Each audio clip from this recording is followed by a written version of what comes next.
చైతన్య రథం వీక్షకులకు స్వాగతం, నమస్కారం. రైతుల పాలిట కాలకేయులు, మొక్కజొన్న దొంగ అంబటి మురళీకృష్ణ అడ్డంగా దొరికిపోయాడు. దీక్ష పేరుతో హడావుడి చేసి రైతులను ఎలా మోసం చేశాడో వివరించడానికి, విశ్లేషించడానికి మనతో ఉన్నారు టీడీపీ నేత సూర్యదేవర లత గారు. వారిని అడిగి మరిన్ని విశేషాలు తెలుసుకుందాం. నమస్తే లత గారు. నమస్తే. అంబటి మురళీకృష్ణ ఈ మధ్య రైతుల తరపున అంటే దీక్ష చేశాడు. ఆ దీక్షను భగ్నం చేసిన రైతు సంఘాలు ఎట్లా చేశారు, ఏం చేశాడు అంబటి మురళీకృష్ణ? అంబటి మురళీకృష్ణ అనే వ్యక్తి పొన్నూరు నియోజకవర్గంలో వైసీపీ క్యాండిడేట్గా నిలబడటం కానివ్వండి, ఆయనని ఓడిపోవటం కానివ్వండి, ఇవన్నీ జరిగాయి. కానీ ఆయన రైతులకి చేస్తున్న మోసం కానివ్వండి, దళారులతో కలిసి ఆయన మొక్కజొన్న విత్తనాలన్నీ కూడా స్టోరేజ్ చేసేయటం అన్నీ, అంటే అది ఎంత తక్కువ రేటుకు కొని, అంటే 1600 నుంచి 1700లో ఒక కింటాక్ అంటాం మొత్తానికి స్టోర్ చేసేసి గోడాములంతా కూడా నింపేసి ఆయన మళ్ళీ ధర్నా చేయటం. అంటే మొక్కజొన్న విత్తనాలు దొరకట్లేదు, ప్రభుత్వ వైఫల్యం ఇదని చెప్పేసి ధర్నాలు చేయటము. అంటే అదే గుంటూరు జిల్లాలో చేయటం, అది ఆయనే చేయటం కూడా చాలా విచిత్రంగా ఉంటుంది. అంటే దొంగే దొంగ దొంగ అన్నట్టే కనపడుతుంది. ఇక్కడ దొంగతనం చేసేది వాళ్ళే, మళ్ళీ దొంగలను చెప్పడానికి ఏదైతే గవర్నమెంట్ మీద నిందలు వేయటం కూడా. అంటే ఇవన్నీ మనం చూస్తుంటే ఎట్లా కనిపిస్తుందంటే ఏదో ఒక రకంగా నిందలేయాలి. ఈ రోజున కూటమి ప్రభుత్వం మీద ఎలాంటి నిందైనా రైతుల్లో నుంచి కూడా వ్యతిరేకత తీసుకురావాలని చేస్తున్న ప్రయత్నం ఇది. అది సంఘం డైరీ మీద కూడా నెట్టడం. అయినా వాళ్ళు సంఘం డైరీ వాళ్ళు 500 పెంచుతోనే ఇస్తున్నారు, 2100 2200తో కొంటున్నారు. 500 రైతులకు పెచ్చుగా ఇచ్చినా కూడా ఇక్కడ రైతులకు వాళ్ళు ఏదో అన్యాయం చేసేస్తున్నారు, వాళ్ళు దోచేసుకుంటున్నారని. ఇంకా నిన్నటికి నిన్న రైతు సంఘాలు వాళ్ళందరూ వెళ్ళి ఆ గోడాముల మీద దాడి చేసి అక్కడ వాటిని పట్టుకోవటం కానీ ఇవన్నీ చేశారు. అంటే వీళ్ళు మొత్తం స్టోరేజ్ చేసేసేసి విత్తనాలు దొరకకుండా చేసేసి అది గవర్నమెంట్ మీద నెపం నేపాలి. ఆ నెపం చేస్తే రేపు కూటమి ప్రభుత్వానికి రైతులకి సరైన టైంలో విత్తనాలు ఇవ్వలేకపోయారు, ఇది ఫెయిల్యూర్ కింద చూపెట్టడం, రైతులకి ఈ మాత్రం మొక్కజొన్న విత్తనాలు కూడా సరఫరా చేయలేకపోయారా అనేది చెప్పాలనే ఉద్దేశంతో చేస్తున్న పనే ఇది. కానీ ఇది రైతులు కూడా గ్రహించారు కదా, ఇప్పుడు వాళ్ళే పట్టుకున్నారు. ఇది వాళ్ళే పట్టుకొని ఈ రోజున పత్రికలకి, పేపర్స్కి అన్నిటికీ ఇస్తున్నారంటే ఈ అంబటి మురళీకృష్ణ లాంటి వాళ్ళు ఇలా చేయటం, ఒక ప్రజానాయకుడిగా ఉండాలని చెప్పేసి వచ్చిన ప్రజల్లోకి వచ్చిన వ్యక్తి, ఒక ఎమ్మెల్యేగా పోటీ చేసిన వ్యక్తి ఈ రోజున అదే రైతులకి ద్రోహం చేయాలని చూస్తే సహిస్తారా? ఇట్లాంటి వాళ్ళు రేపొద్దున రాజకీయంలో మనుగడ ఉంటుందో వీళ్ళకి?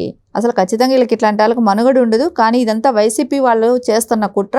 మొత్తానికి ఇప్పుడు మనకు ఒక రాష్ట్రం పొన్నూరులో వరకే బయటపడ్డది కానివ్వండి, మిగతా రాష్ట్రం మొత్తం మీద కూడా ఎన్ని రకాలుగా ఇలాంటి దారుణాలు చేస్తూ ఉండొచ్చు రైతుల్ని ఇబ్బంది పెట్టడానికి.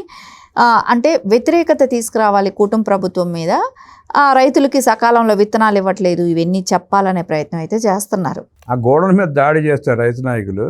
అన్ని వైఎస్ఆర్ కాంగ్రెస్ పార్టీ జెండాలు, పోస్టర్లే అన్నీ దొరికినాయి వాళ్ళకి. మొత్తం ఇప్పుడు వాళ్ళ గోడాంలో వాళ్ళ పోస్టర్లు, వాళ్ళ జెండాలు అవి వాళ్ళు అక్కడ అవి కూడా స్టోర్ చేసి పెట్టుకుని ఉంటారు. అంటే అది మనకు ఎవిడెన్స్ పక్కాగా దొరికినట్టే కదా, అది వాళ్ళదే, వైసీపీ వాళ్ళ గోడాంలే అనేది కూడా మనకు క్లియర్ కట్గా అర్థమవుతుంది. మొత్తం అవి దొరికిన ఐటమ్స్ కూడా చూస్తూ ఉంటే, వైసీపీ జెండాలు కప్పి ఉంచడం కూడా చూస్తే ఇవన్నీ కూడా ఓన్లీ రైతులను ఇబ్బంది పెట్టే ప్రయత్నం చేస్తున్నారు. గతంలో కూడా గుంటూరు మిర్చియార్డులకు ప్రవేశించి రైతులకు మద్దతని చెప్పి ఎలా రైతులను మోసం చేసి మిర్చి టిక్కీలు ఎత్తుకుపోయారో కూడా చూసాం మనం.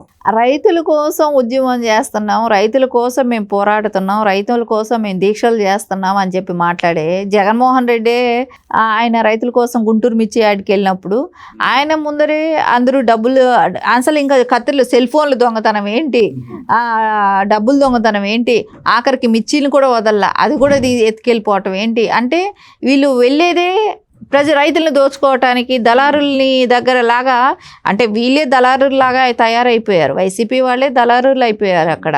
సో వీళ్ళే దోచేసుకుంటున్నారు. అదే ఎక్కడ కానీ దొంగతనం చేసేది వీళ్ళే, మళ్ళీ వీళ్ళు దొంగని అరిచేది వీళ్ళే.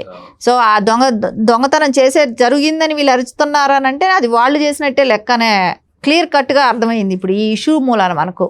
గతంలో రైతుల దగ్గర ధాన్యం కొని కనీసం సంవత్సరంలోపు ఏనాడు పేమెంట్ ఇవ్వాలి. వాళ్ళకి పేమెంట్ ఇచ్చేటప్పుడు కూడా బోల్డ్ కటింగ్లు. ఇవాళ రైతులకి 24 గంటల్లో పేమెంట్ ఇస్తూ ఉంటే బ్యాంక్ ఖాతాలో డైరెక్ట్ జమ చేస్తూ ఉంటే ప్రభుత్వం, దాన్ని కూడా అడ్డుకునే ప్రయత్నం చేస్తున్నారు వీళ్ళు. అంటే ఇంకా రైతులు మోసం చేసే ప్రయత్నం చేస్తున్నారు. రైతులు నమ్మే పరిస్థితి ఉంటుందంటారా? రైతులు అయితే ఖచ్చితంగా ఇప్పుడు నమ్మే పరిస్థితి లేదు. ఇప్పుడు ఇలాంటి ఇష్యూస్ అన్నీ బయటపడుతున్నాయి.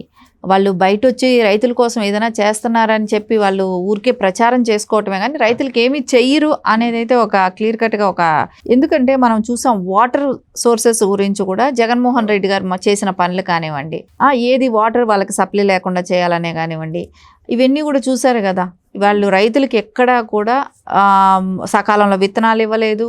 వాళ్ళకి కూడా కానివ్వండి, మనం ఇంకా చూస్తే అమరావతి రైతులు పడ్డ ఇబ్బంది, ఎందుకంటే భూములు ఇచ్చిన దానికి వాళ్ళకి లీజ్ డబ్బులు కూడా ఇవ్వకుండా 4 ఏళ్ళు 5 ఏళ్ళు వాళ్ళని పెట్టిన ఇబ్బంది కానివ్వండి, ఇవన్నీ రైతుల్ని వాళ్ళు ఎక్కడా కూడా వాళ్ళ ఉన్న 5 ఏళ్ల ప్రభుత్వంలో ఎక్కడ రైతులను ఆదుకున్నది అయితే ఎక్కడా లేదు. ఎంతసేపు దోచుకుందామా దాచుకుందామా, వాళ్ళు చేసిన బిజినెస్లు అంతా ఏంటి, లిక్కర్ బిజినెస్లు, గంజాయి బిజినెస్లు, డ్రగ్స్ బిజినెస్లు, శాండ్ బిజినెస్లు, మైనింగ్స్, ఇవే చేసుకున్నారు. అంటే ఓన్లీ దోచుకోవటానికి ఏవేవి పనికొస్తాయో అవి వాళ్ళు చేశారు. ఇది రైతులకు మంచి చేస్తే వీళ్ళకేమొస్తుంది అనేది వాళ్ళ ఒపీనియన్. మనం రైతులకి ఎందుకు మనం చేయాలి అని. అమరావతి అభివృద్ధిలో భాగంగా 2వ విడత మళ్ళీ పూలింగ్ పిలుపునిచ్చారు. అక్కడ ఎలా ఉందండి? ఎట్లా ఉంది? రైతులు ఎలా రియాక్ట్ అవుతున్నారు? అంటే ఇప్పుడు వాళ్ళకి ఖచ్చితంగా కూటమి ప్రభుత్వంలో డెవలప్ అవుతుందండి. మీరు చూడండి, అమరావతి వెళ్ళి చూడండి. ఇప్పుడు నాకు అనిపిస్తుంది అక్కడ క్లీనర్స్ పనిచేసేది కానివ్వండి, అవన్నీ యుద్ధ ప్రాతిపదికన డే అండ్ నైట్ వర్క్ జరుగుతున్నాయి. అది కూడా మనం అనుకుంటా ఏపీలో ఉన్నటివి, తెలంగాణలో ఉన్నటివి అన్నీ కూడా అక్కడే పనిచేస్తున్నాయా అనిపిస్తుంది. అన్ని ఎక్విప్మెంట్స్ అక్కడ పనిచేస్తుంటాం కానివ్వండి, అంత యుద్ధ ప్రాతిపదికన అక్కడ వర్క్ జరుగుతూ ఉంటాం కానివ్వండి, వాళ్ళకందరికీ ఒక భరోసా వచ్చింది. ఇప్పుడు మనం కేంద్రంతో కానివ్వండి, బీజేపీతో కలిసిన ఎన్డీఏ దీనిలో ఉండటం కానివ్వండి, దాంతో వాళ్ళు కూడా కరెక్ట్ సమయానికి ఫండ్స్ రేస్ చేయటం కానివ్వండి, దీని అన్నిటి మూలాన రాష్ట్ర అభివృద్ధి జరుగుతుంది. కాబట్టి ఖచ్చితంగా వాళ్ళ ల్యాండ్స్ కూడా పెరుగుతాయి కదా. అది రైతులకి ఇప్పుడు ల్యాండ్ ఇచ్చే వాళ్ళకి బెనిఫిట్ ఉన్నప్పుడు ఖచ్చితంగా ఇస్తారు కదా. వాళ్ళు హ్యాపీగానే ఉన్నారు, ఈరోజు ఇవ్వటానికి ప్రిపేర్ అయ్యారు.